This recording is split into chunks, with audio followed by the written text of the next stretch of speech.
News 18 বাংলার খবরের জের। আর বজবজে ডোবা থেকে সরানো হলো পিএইচইর জলের পাউচ। আর গতকালই দেখানো হয় এই খবর। আমরাই প্রথম এই ছবি দেখিয়েছিলাম। বজবজে ডোবাতে পিএইচইর জলের পাউচ গতকাল পড়েছিল। আর গতকাল এই খবর দেখানোর পর অবশেষে সরানো হলো পিএইচইর জলের পাউচ ডোবা থেকে। নিউজ 18 বাংলার খবরের জের। বজবজে ডোবা থেকে সরানো হলো পিএইচইর জলের পাউচ। গতকালই আমরাই প্রথম এই খবর দেখিয়েছিলাম। বজবজে ডোবাতে যে ডোবাতে পরপর পড়েছিল সেখানে পিএইচইর জলের পাউচ, সেই খবর প্রথম আমরা দেখিয়েছিলাম। আর তারপরেই তৎপরতা, তারপরেই বজবজের এই ডোবা থেকে সরানো হলো পিএইচইর জলের পাউচ। আমাদের সঙ্গে রয়েছেন আমাদের প্রতিনিধি সমীর মণ্ডল। সমীর, অবশেষে তাহলে সরানো হলো পিএইচইর জলের পাউচ ডোবা থেকে। নিউজ 18 বাংলার খবরের জের।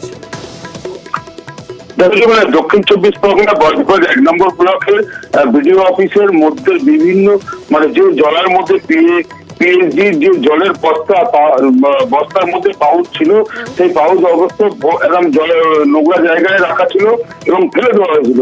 যেটা বলেছিল ডেট ওভার হয়ে গেছে, নানা রকম অজুহাত দিয়েছিল। নিউজ 18 খবরে দেখাবার পরে সঙ্গে সঙ্গে তৎপরতা হয়েছে, ওখান থেকে সঙ্গে সঙ্গে ওগুলো সরিয়ে অন্য কোনো জায়গায় ফেলা হয়েছে কিংবা নিয়ে চলে যাওয়া হয়েছে।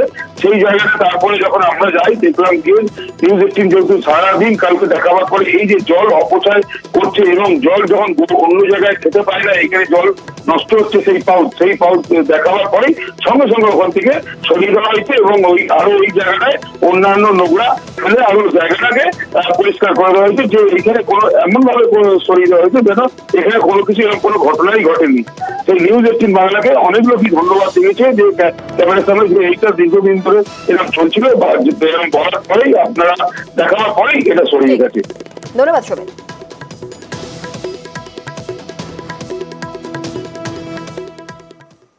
শিলিগুড়ি মহকুমার গ্রামীণ এলাকাকে প্লাস্টিক মুক্ত করতে উদ্যোগ। ফাঁসি দেওয়ায় চালু হলো প্লাস্টিক ওয়েস্ট ম্যানেজমেন্ট প্ল্যান্ট। আর আবার বালুরঘাটে তৈরি হবে সলিড ওয়েস্ট ম্যানেজমেন্ট প্রকল্প। এর জন্য খরচ হবে প্রায় 10 কোটি টাকা।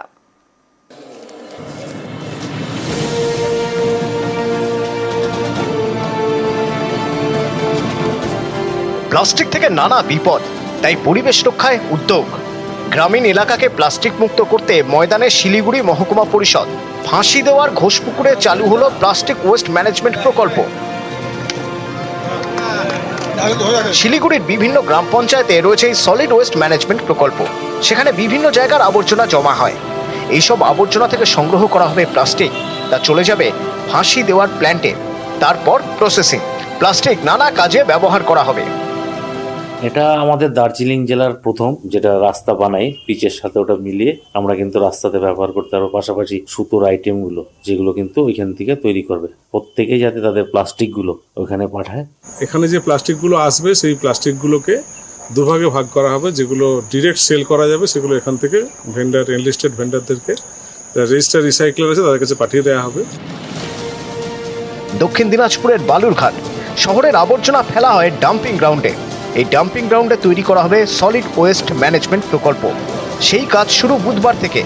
এর জন্য খরচ পড়বে প্রায় 10 কোটি টাকা।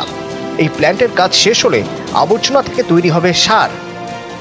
আগামী দিনে এই যে বালুরঘাট পৌরসভার যে টেঞ্চিং গ্রাউন্ড, এই টেঞ্চিং গ্রাউন্ডে কোনো নোংরা থাকবে না, কোনো গার্বেজ থাকবে না। সেগুলো সম্পূর্ণরূপে মেশিন ইনস্টলেশন হবে। সেখানে সম্পূর্ণরূপে ধরুন সেগ্রিগেশন হবে। সেপারেট ওয়েতে যে কালেকশন আমরা শুরু করেছি সেইভাবে এখানে সিপি ইউনিট তৈরি হবে। সেই সিপি ইউনিটে সেগুলো আসবে, কম্পোজ হবে। নিউজ 18 বাংলা। ঘাটালে দেদার মাটি আর বালি চুরি। ঝুমি নদীর পাড় থেকে আর্থ মুভার দিয়ে অবাধে মাটি এবং বালি তুলে পাচার। স্থানীয় তৃণমূল নেতাদের মদদের অভিযোগ বিজেপির। অস্বীকার ঘাসফুলের পঞ্চায়েত সমিতির সহসভাপতি।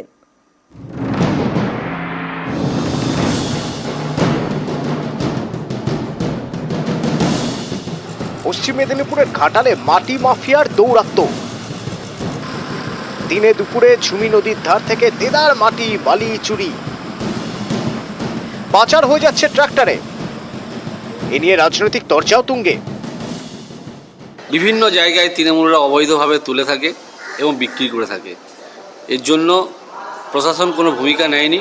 অনেক তৃণমূল নেতারা এই ধরনের দুর্নীতি করে যাচ্ছে। এলাকার মানুষ কমপ্লেন করছে, প্রশাসন কোনো ব্যবস্থা নেয়নি। আমরা কোনোদিন এই সমস্ত কাজে মদত দিই না। কোথাও যদি জেনে থাকেন কেউ বালি তুলছে, কোথাও স্টোর করে রাখছে, ইমিডিয়েট প্রশাসনকে জানান, এসডিওকে জানান, বিডিওকে জানান, ওসিকে জানান। 5 ঘন্টার মধ্যে ব্যবস্থা গ্রহণ করে তাকে জেলে পোরা হবে। পশ্চিম মেদিনীপুরের ঘাটালের সিংহপুর গা ঘেঁষে বয়ে গিয়েছে ঝুমি নদী। এই ঝুমির পাড়ের মাটি ও বালিতেই নজর। দিনে দুপুরে এভাবেই আর্থ মুভার দিয়ে মাটি কিংবা বালি তুলে পাচার। এটা নদী বাঁধ, নদীর খাস জায়গা। কারা কাটছে মাটি? মাটির লোক এই বাড়ি ঘরগুলো তো আপনাদের ধসে যেতে পারে পরে বন্যার সময়, বারণ করেননি আপনারা? বারণ করলে শুনবে কারা কথা? স্থানীয়দের দাবি আগে এমনটা হতো না। বেশ কিছুদিন ধরে শুরু হয়েছে দৌরাত্ম্য। নজরদারির অভাবে চলছে নদীর মাটি কিংবা বালি পাচার। বিভিন্ন জায়গায় তৃণমূলরা অবৈধভাবে তুলে থাকে এবং বিক্রি করে থাকে। এর জন্য প্রশাসন কোনো ভূমিকা নেয়নি। অনেক তৃণমূল নেতারা এই ধরনের দুর্নীতি করে যাচ্ছে। এলাকার মানুষ কমপ্লেন করছে, প্রশাসন কোনো ব্যবস্থা নেয়নি। আমরা কোনোদিন এই সমস্ত কাজে মদত দিই না। কোথাও যদি জেনে থাকেন কেউ বালি তুলছে, কোথাও স্টোর করে রাখছে, ইমিডিয়েট প্রশাসনকে জানান, এসডিওকে জানান, বিডিওকে জানান, ওসিকে জানান। 5 ঘন্টার মধ্যে ব্যবস্থা গ্রহণ করে তাকে জেলে পোরা হবে। পশ্চিম মেদিনীপুর থেকে সুকান্ত চক্রবর্তী, নিউজ 18 বাংলা। পেঁয়াজের পর কি এবার আলু, আর এবার কি আলুতে ছ্যাঁকা? প্রশ্নটা উঠছে কারণ আলু বীজের এবার চড়া দাম, গতবারের থেকে দ্বিগুণেরও বেশি। এতে বেড়ে যাচ্ছে চাষের খরচ, ফলে খুচরো বাজারে আলুর দাম বাড়ার আশঙ্কা। দাম বাড়লে চাহিদা কমতে পারে, তাই চিন্তায় রয়েছেন আরামবাগ সহ হুগলির আলু চাষিরা।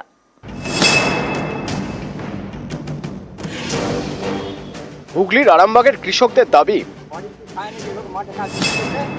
অন্যান্য বছর বস্তা পিছু আলু বীজের দাম থাকতো 1800 থেকে 2000 টাকা।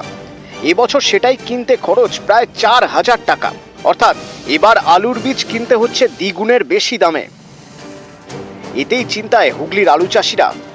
এখন আলু বীজের দাম এত 4000 টাকা বীজ বলছে, তাহলে কি করে চাষিরা চাষ করতে পারে? ঘরে কিছুই নাই, ছেলেদিকে কি খাওয়াবো তা জানি না, মাটিতে গেড়ে দিচ্ছি সব। পশ্চিমবঙ্গে আলু উৎপাদনে 1 নম্বরে হুগলি, আর এই হুগলির 1 নম্বরে আরামবাগ। হুগলিতে যা আলু উৎপাদন হয় তার 55% হয় আরামবাগ মহকুমা এলাকায়। সেই আরামবাগের আলু চাষিরা চিন্তায়, কারণ আলু বীজের চড়া দাম। এতে চাষের খরচ বেড়ে যাচ্ছে, ফলে আলুর দাম বাড়ার আশঙ্কা। দাম বাড়লে চাহিদা কমতে পারে, তাই চিন্তায় আলু চাষিরা। আমাদের চাষিদের আলু যখন ওঠে একটু দাম চড়ে গেলে যেমন নিয়ন্ত্রণ করে, তাহলে এখন সে হচ্ছে এই যে বীজ আলুটা 60টা কালো বাজারি থেকে কিনতে হচ্ছে, এটা কেন নিয়ন্ত্রণ হচ্ছে না? 1 বিঘা জমিতে আলু চাষ করতে 4 বস্তা বীজ লাগে। এবছর যেভাবে বীজের দাম বেড়েছে তাতে অনেকেই নাকি আলু চাষের পরিমাণ কমিয়ে দিতে বাধ্য হচ্ছেন। অনেকে আবার ধার দেনা করে গয়না বন্ধক রেখে চাষ করছেন বলে দাবি। আমি সরকারের কাছে আবেদন করব, বীজ আলুটাও যাতে নিয়ন্ত্রণে হয় বা চাষিরা ঠিকঠাক দামে বসাতে পারে। পশ্চিমবঙ্গে আলু বীজ মূলত আসে পাঞ্জাব থেকে। ব্যবসায়ীদের দাবি, পাঞ্জাব থেকে আলু বীজের যোগান এবার কম, দামও বেশি। পাঞ্জাব মার্কেট অনেক উঁচু দামে কিনতে হচ্ছে, তার ফলে এখানে ভাড়াও বেশি। গত বছরের তুলনায় এবছর অনেক মার্কেট উঁচু, বাংলা মার্কেটও উঁচু, তার ফলে পাঞ্জাবের দাম অনেক চড়ে রয়েছে। আমাদের এখানে চাষিদের যে অসুবিধা হচ্ছে, আমরাও সেই খোঁজ খবরগুলো আমরা আমাদের ঊর্ধ্বতম যারা কর্তৃপক্ষ আছে তাদেরকে আমরা জানাচ্ছি। আলু বীজের ব্যাপারে কোনো রকম কালোবাজারি যাতে না হয় সেগুলো আমরা লক্ষ্য নজর রাখছি। আরামবাগ থেকে শুভদীপ ঘোষ, নিউজ 18 বাংলা।